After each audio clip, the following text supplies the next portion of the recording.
America और Iran के बीच एक बार फिर तनाव चरम पर पहुंच गया है। युद्ध विराम खत्म होने के ऐलान के कुछ ही घंटों बाद अमेरिकी सेना ने ईरान के कई हिस्सों में बड़े पैमाने पर हवाई हमले किए।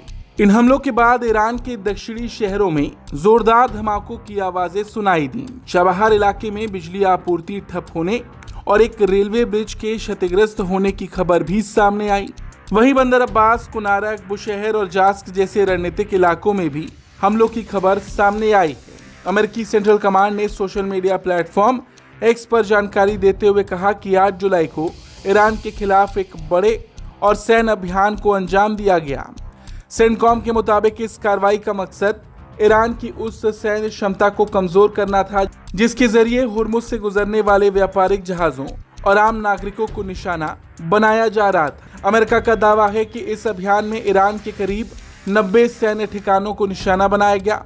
इनमें एयर डिफेंस सिस्टम, निगरानी केंद्र, मिसाइल और ड्रोन साइट, नौसैनिक ठिकाने और सैन्य लॉजिस्टिक्स से जुड़े कई ठिकाने शामिल हैं।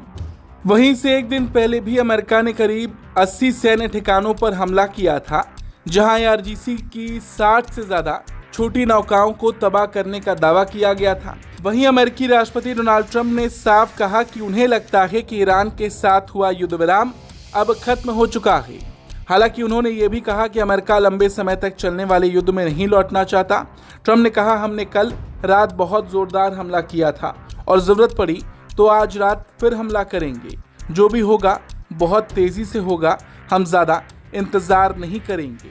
ट्रंप ने यह भी कहा कि इन हमलों का मकसद ईरान पर दबाव बनाना है ताकि वो हुर्मुज में अंतर्राष्ट्रीय जहाजों पर हमले बंद करे और अपने परमाणु कार्यक्रम को लेकर अमेरिकी मांगों को स्वीकार करे।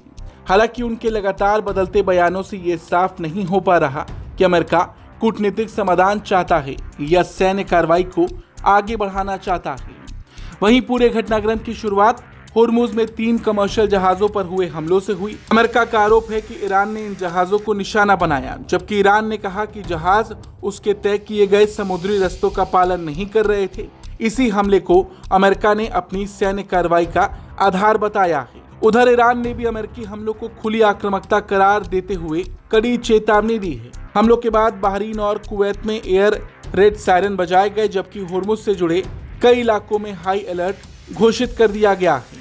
इस बीच कतर ने भी उसके जहाज पर हुए हमले की कड़ी निंदा करते हुए ईरान को इसके लिए जिम्मेदार ठहराया। कतर ने कहा कि इस तरह की घटनाएं अंतर्राष्ट्रीय समुद्री सुरक्षा के लिए गंभीर खतरा है।